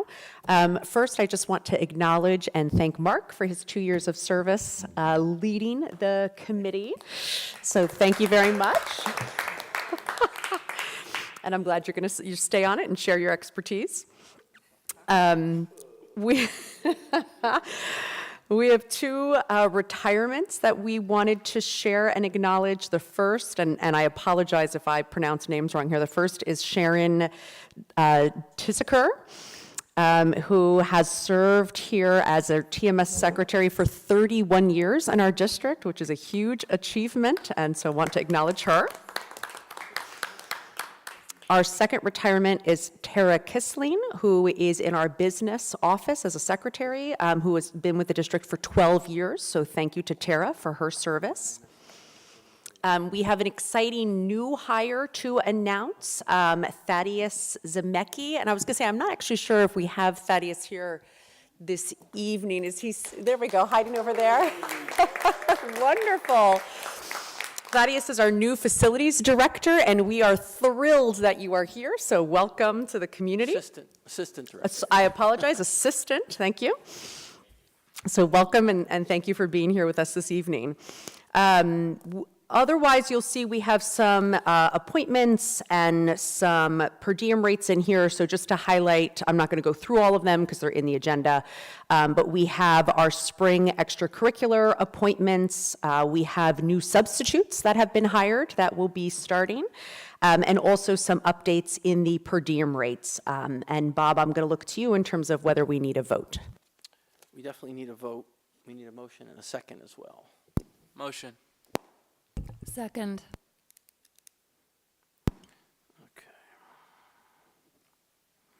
Dr. Lilliston, Yes. Mr. Peters, Yes. Dr. Resnick, Mr. Slotman, Aye. Dr. Stiliano, Yes. Ms. Cotter, Yes. Dr. She's not here. Mr. Capadia, Yes. Ms. Williams-Galliano. Yes. Motion carries. Marvelous, thank you. Moving on to Education SEL, we didn't have a meeting, but I did note that there is a professional service item that was not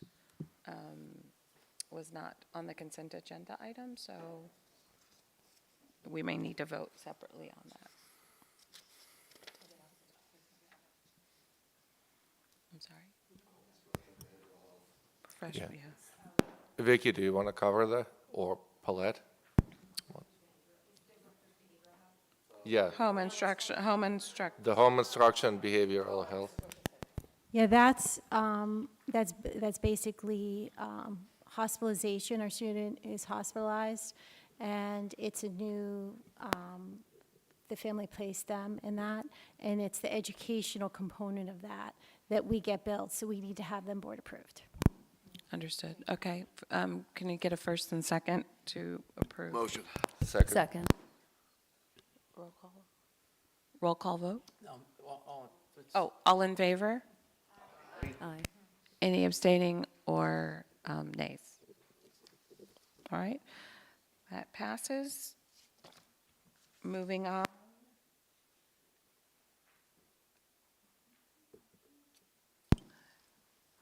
Drew, Government Relations and Community Relations. We did not meet, but I do just want to take the time to just quickly provide some updates and then also check in with Dr. Treese regarding some of the movement we've had with the joint cultural performance. So just as an update, and also to Ms. Cotter, our new board member, I just want to give you as well a warm welcome to the board, and I also want to welcome both Mr. Slotman and Ms. Stiliano to Dr. Stiliano for joining the Government and Community Relations Committee. And Mr. Slotman, I'm looking forward to working with you again to help with transparency and communicating with the broader Hopewell community. The Government Relations Committee for the last year has been working on 3 separate initiatives, one at the state level, one at the county level, and one at the municipal. For the state, we are working to submit our second FY27 state budget request. This year, we're going to be focusing on mental health resources and securing some additional funding for our middle and high school students with an identified nonprofit partner. Dr. Treese, just whenever you get the chance, we would love to get some of those quotes and information so that we can start to craft the request to our legislators. Last year, we reached out to the LD15 delegation in April, and we were a little bit late. The goal would be to reach out in March and to ideally this year have a meeting with them to actually be able to chat with them about what we would be using the dollars for, potentially have them come to our school and see some of the work that we would be able to accomplish with the state dollars. For county level outreach and our county level initiative, we've been working on a joint cultural performance with a Mercer County-based nonprofit called Young Audiences. We are currently scheduled to have that event in the first week of June in partnership with Lawrence, Robbinsville, and Ewing Public Schools. This would be the first event of its kind with the goal of breaking down barriers between our community. And as we've talked about before, Mercer County is one of the most segregated counties in the state and on the East Coast. So it's really important that we have students, especially when they're in elementary school, talking to students from different backgrounds and different communities right here in Mercer County. So a quick update on the assembly. We have run into a snag with the date that we want to use and finding an indoor location that can accommodate 1,200 people. So that we have access to in Mercer County. So that we're working on. Actually, Ms. Russo from Young Audience has put me in touch with the McCarter, who is willing to do this with us and partner with us, but the space that they want to give us is not available because they're ripping all the seats out right when we want to do this in June. So now we have to revisit dates and all of that, so that's still in the works. And I will have bids and all that ready for you for our next meeting, which we'll set tonight, for Thank the you. other project that we're working on for mental health. Thank you. And lastly, for our municipal initiative, we've talked about this in several meetings, this idea of lowering the voting age for school board elections to 16 here in Hopewell Valley.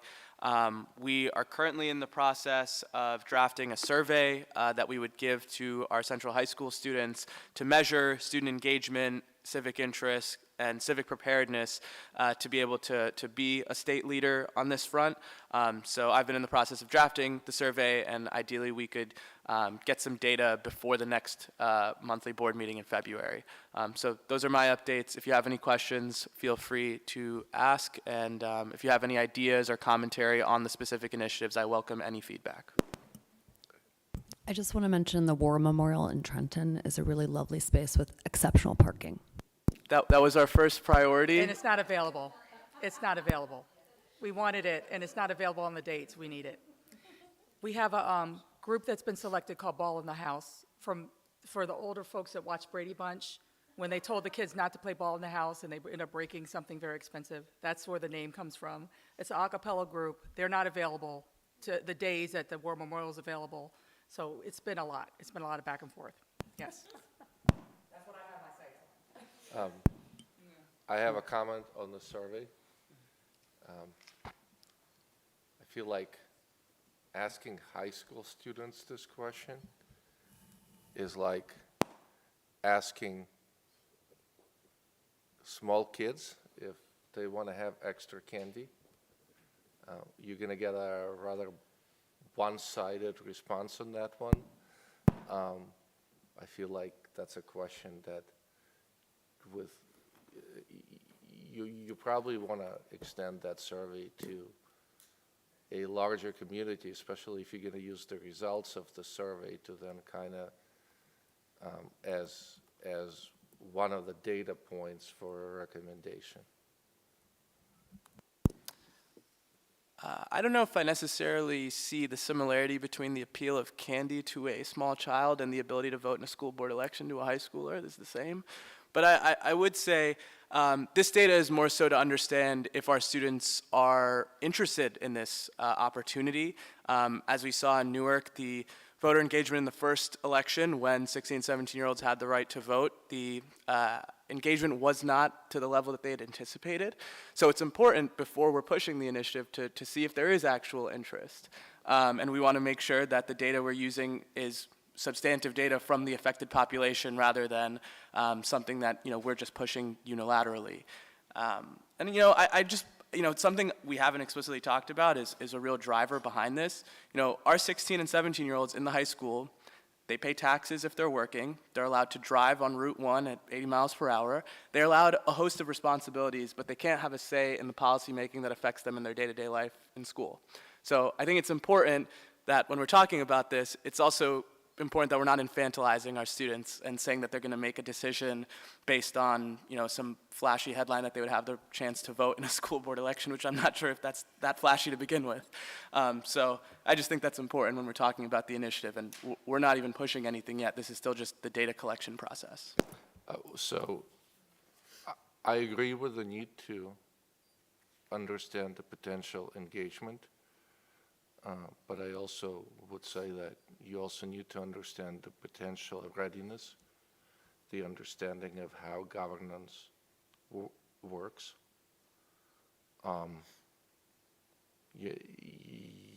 As far as they're not really allowed to drive 80 miles an hour down Route 1. But they're also not allowed to drink until the age of 21. So I think that sort cuts both ways. Knowing the district, I suspect that there's interest and engagement, but that doesn't mean that there's the level of preparedness that needs to be there in terms of being educated about what the role of the Board of Education, the role of local government, both the abilities and the limitations. And that's my concern. I appreciate the comment, and again, there are the steps that we talked about in committee, which is to gain that understanding, and there will be an education process, but this is way before all of that. So, the first, again, stepping over the opportunity because we don't think they're prepared, I think is short-sighted, but the opportunity is to explore it by having data first. And then what's needed to execute on that is a whole different conversation. So we're at the very beginning phases. I also want to be clear, the survey would not just be asking students whether they would be supportive of the initiative. It would ask questions about their civic preparedness. Have they, like one of the questions that I've drafted is, have they attended a school board meeting in the last month? Have they spoken to a legislator? Have they reached out for a policy issue to a school administrator? There's a host of ways to be civically engaged. And I'd also, ultimately, my belief for our students, having been a student in this district, and really our staff and faculty, is that we deliver quite a robust civics education in our school. And I do trust that our 16 and 17-year-olds are ready to vote in a school board election. But again, that's my opinion, and my opinion is not informed by data yet because we haven't begun the surveying process, and that would be what this goal is. I'm going to pay you a compliment that you're not going to like. I have the suspicion that you're thinking of yourself back when you were 17, and I'm going to venture to say that you're not a representative of the media on the civic engagement. I have no doubt that you were more than prepared to make those decisions. So, Dr. Resnick, I'm going to disagree. As a former vice principal, and a longtime administrator in this district, your students have argued and lobbied and been in Washington, D.C., lobbying for legislation. You have kids producing content around political movements. You have kids generating and making whole movements to get things passed when they don't like policy happening in this school. The kids know more than you think they do. I think you're underestimating them. And if they're not interested, we don't want to waste our time running around trying to get them involved in something that they don't want to be involved in. But you have elementary school students that have made change. Your kids are capable of this. It's just if they want it or not. And we need to, if we decide to go down this road, we need to educate our students. We need to make the people who are running for the school board available to students to hear their speeches. The teachers are willing to put in the work with the students as well. But it needs to be, it needs to be something that they want. Otherwise, why do it?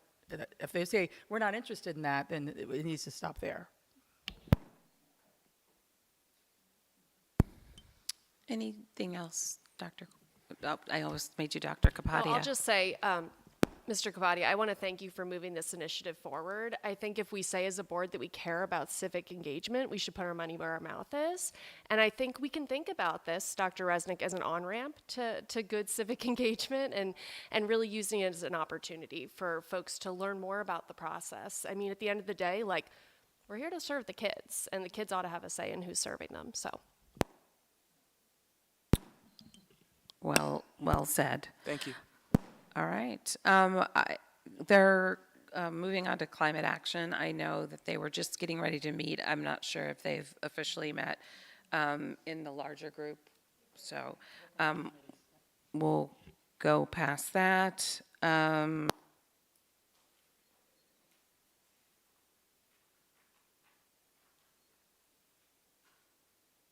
Okay.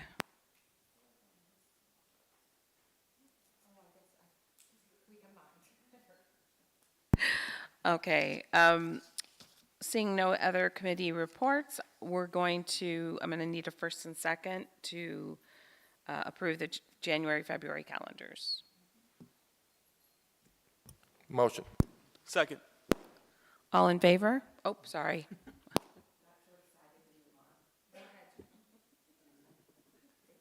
Personnel, set 9th, 6 o'clock.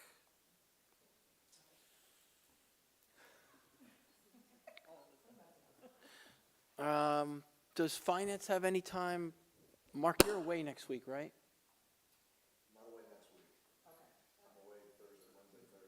next week. Of this week.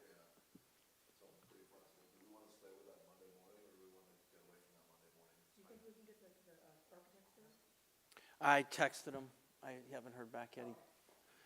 Are you around Monday with the holiday? Do you want to? Do you want to try Friday morning? This Friday morning? Finance. finance? The 9th. No good. Can we do a little bit earlier than 9? No, he can't. He can't do the 9th. It was the 9th.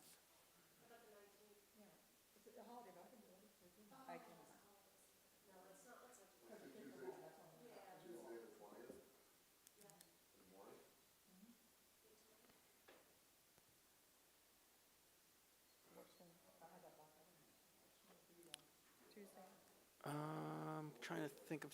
I'm gonna be on an airplane on the 20th in the morning. I can do 21st in the morning from the hotel room. 21st we could do it at 8 o'clock. It's just we have a 9 o'clock meeting with the county. All of us do.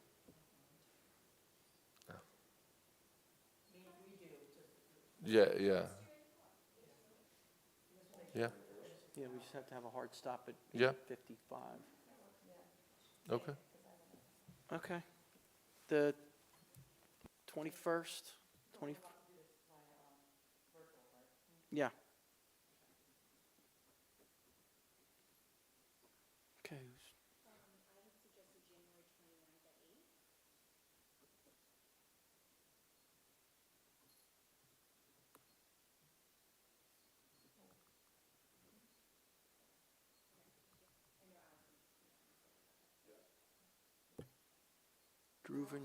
Drew and John, co-chairs. Policy's already set for the Friday at 8 a.m., right? Okay.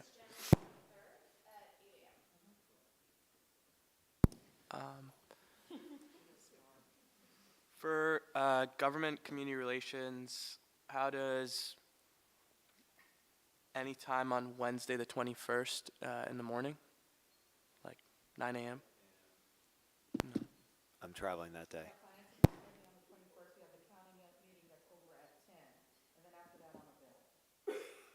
John, you said you're traveling, so you're out of commission that day. Okay. Yeah, that week is not good for me, but the next week is better.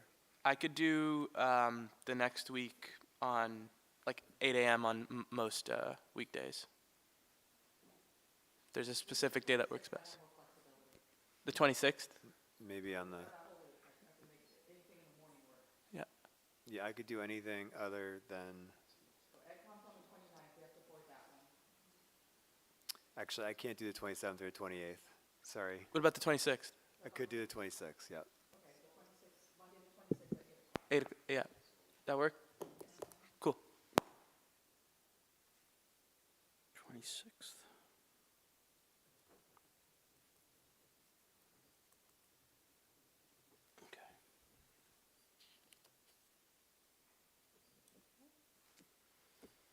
Okay, all in favor?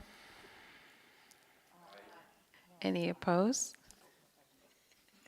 Or abstaining? Okay, calendars are passed. Any new business?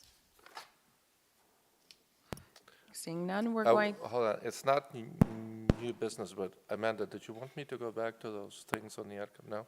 Okay. And I don't have any. okay, we are,